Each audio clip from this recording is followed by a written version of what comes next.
Kaum muslimin sidang jamaah Jumat rahimakumullah. Puji syukur kita panjatkan kehadiran Allah, Tuhan yang maha pengasih lagi maha penyayang, memberikan kita kesehatan lahir dan batin, dapat hadir pada Jumat yang mulia ini. Selawat dan salam kita sampaikan ke pangkuan Rasulullah Sallallahu Alaihi Wasallam yang telah membawa risalah Allah rahmatan lil alamin, menjadi rahmat bagi sekalian alam. Izinkan khatib sampaikan khutbah dengan judul Kedudukan Isa Al-Masih dalam Al-Quran. Al-Quranul Karim adalah kitab suci yang sempurna lagi mulia. Merupakan kalamullah, firman Allah yang diturunkan langsung oleh Allah Subhanahu wa Ta'ala kepada Nabi Muhammad sallallahu alaihi wasallam melalui perantaraan Jibril. Al-Quran petunjuk bagi manusia.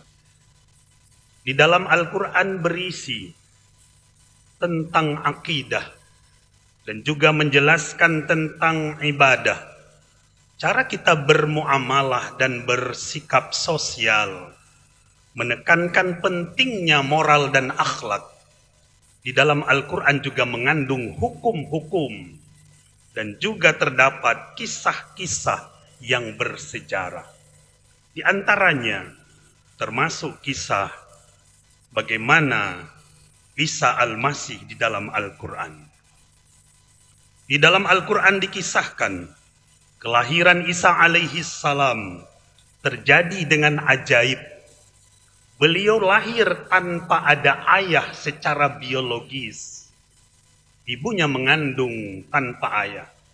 Ibunya bernama Maryam binti Imran, adalah dari golongan mereka yang suci, yang selalu mendekatkan diri kepada Allah. Dan ini merupakan salah satu tanda-tanda kekuasaan Allah. Allah Subhanahu wa Ta'ala berfirman di dalam Al-Quran surah Al-Mu'minun ayat 50 yang khatib bacakan tadi. وَجَعَلْنَا ابْنَ مَرْيَمَ وَأُمَّهُ آيَاتًا وَآوَيْنَاهُمَا إِلَى رَبْوَةٍ ذَاتِ قَرَارٍ وَمَعِينٍ. Dan telah kami jadikan Isa putra Maryam beserta ibunya sebagai tanda-tanda kekuasaan kami. Kami lindungi mereka di suatu tanah tinggi yang datar, yang banyak terdapat padang-padang rumput dan sumber-sumber air bersih yang mengalir. Di dalam Al-Quran juga Allah Subhanahu wa Ta'ala menjelaskan kedudukan Nabi Isa alaihi salam yang sesungguhnya, bahwa beliau adalah salah satu hamba yang terbaik yang memiliki kedudukan tinggi di sisi Allah. Isa Al-Masih memiliki beberapa mukjizat atas kekuasaan Tuhan. Di antara mukjizat itu adalah kelahirannya yang tanpa ayah. Ia mampu berbicara ketika masih bayi.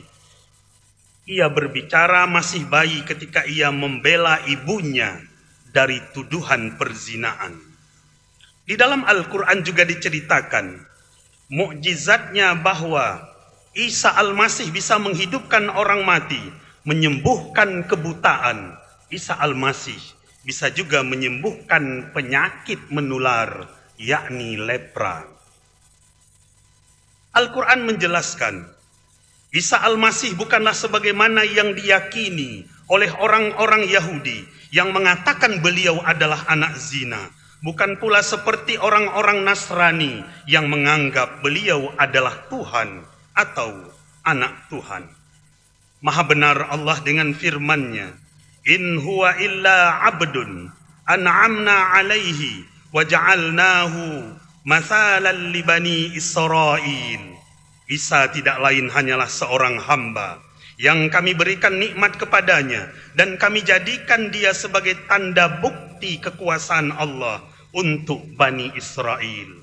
Quran surah Az-Zukhruf ayat 59. Kita sebagai umat Islam harus meyakini dan beriman kepada Isa Al-Masih sebagai nabi. Beliau bukan sebagai Tuhan. Allah Subhanahu wa taala berfirman, "Mal Masih ibnu Maryam ila rasulun qad khalat min qablihi ar-rusul wa ummuhu saddiqah kana ya'kulani at-ta'am undur kaifa nubayyinu lahumul ayati thumma andur anna yufakun." Al-Masih putra Maryam hanyalah seorang rasul yang sesungguhnya telah berlalu beberapa orang rasul, dan ibunya adalah seorang siddiqah. Kedua-duanya senantiasa memakan makanan. Perhatikanlah bagaimana kami menjelaskan kepada mereka ayat-ayat kami, kemudian perhatikanlah bagaimana mereka berpaling. Quran surah Al-Maidah ayat 75. Menurut Profesor Dr. Quraish Shihab, di dalam tafsirnya Al-Misbah, ayat ini menjelaskan hakikat Isa dan ibu beliau, sekaligus membuktikan kemustahilan keduanya menjadi Tuhan atau bagian dari Tuhan. Al-Masih putra Maryam hanyalah seorang rasul, bukan Tuhan, tetapi pesuruh Allah, sebagaimana nabi-nabi yang lain yang diutus untuk umat manusia. Sudah berlalu beberapa orang rasul, dan beliau pun akan berlalu dan mati, sehingga bagaimana dianggap Isa sebagai Tuhan. Ibunya adalah seorang siddiqah yang sangat benar dalam niat dan ucapan serta perilakunya, serta seorang yang sangat membenarkan ayat-ayat Allah. Walaupun demikian, Maryam dan anaknya Isa Al-Masih tidak wajar dipertuhankan, karena kedua-duanya senantiasa memakan makanan. Kedua-duanya butuh makan, dan yang butuh kepada sesuatu bukanlah Tuhan dan bukan juga anak Tuhan.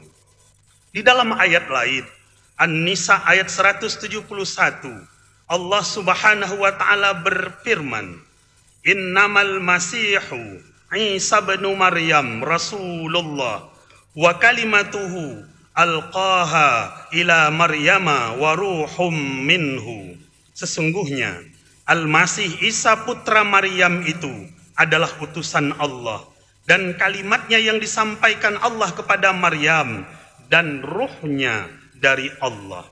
Ayat ini menegaskan tidak dapat dipungkiri bahwa Al-Masih itu menurut Al-Quran adalah Rasul.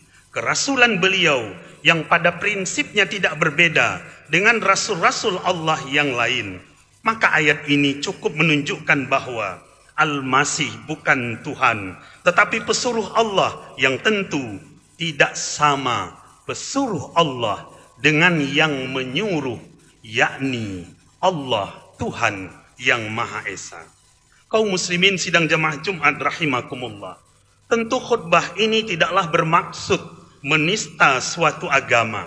Akan tetapi selaku umat Islam, kita harus menarik benang merah, kita harus memperkokoh akidah, memantapkan keyakinan bahwa menurut Al-Quran, Isa Al-Masih bukanlah Tuhan, dan bagi umat Islam yang mengaku beliau adalah Tuhan dan anak Tuhan, lalu meyakini Tuhan lebih dari satu, Islam menyatakan bahwa orang itu kafir.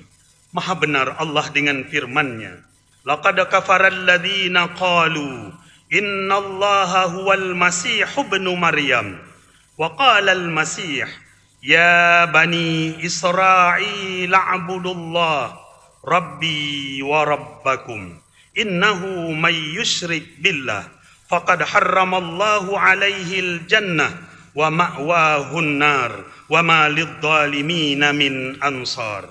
Sesungguhnya telah kafirlah orang-orang yang berkata, sesungguhnya Allah ialah Al-Masih putra Maryam.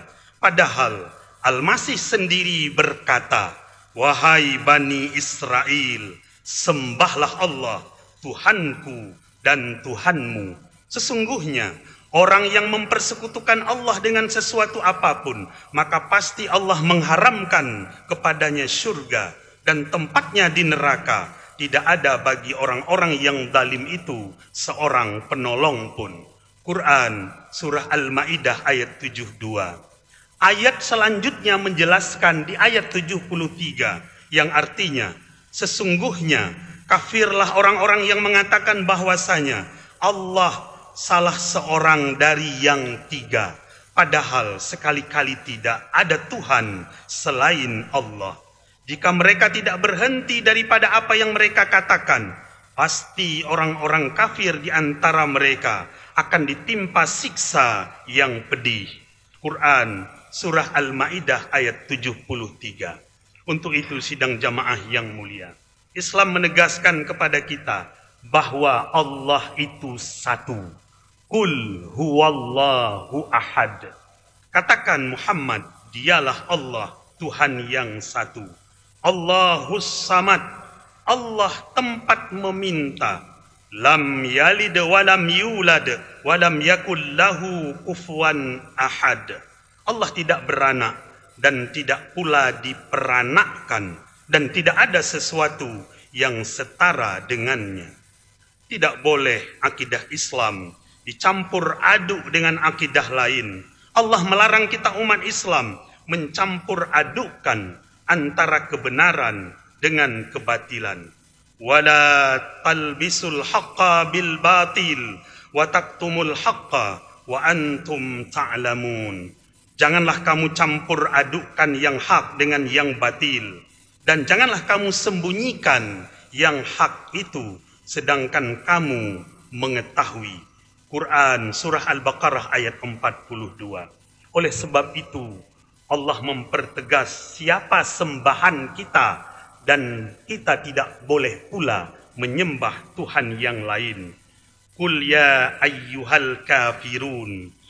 Katakan Muhammad, wahai orang-orang kafir, la a'budu ma ta'budun. Aku tidak akan menyembah apa yang kamu sembah. Wala antum 'abiduna ma a'bud. Dan kamu bukan penyembah apa yang aku sembah. Wala ana 'abidum ma 'abadtum wala antum 'abiduna ma a'bud. Lakum dinukum waliyadin. Aku juga tidak pernah menyembah apa yang kamu sembah. Kamu tidak pula menyembah apa yang aku sembah. Untukmu agamamu, untukku agamaku.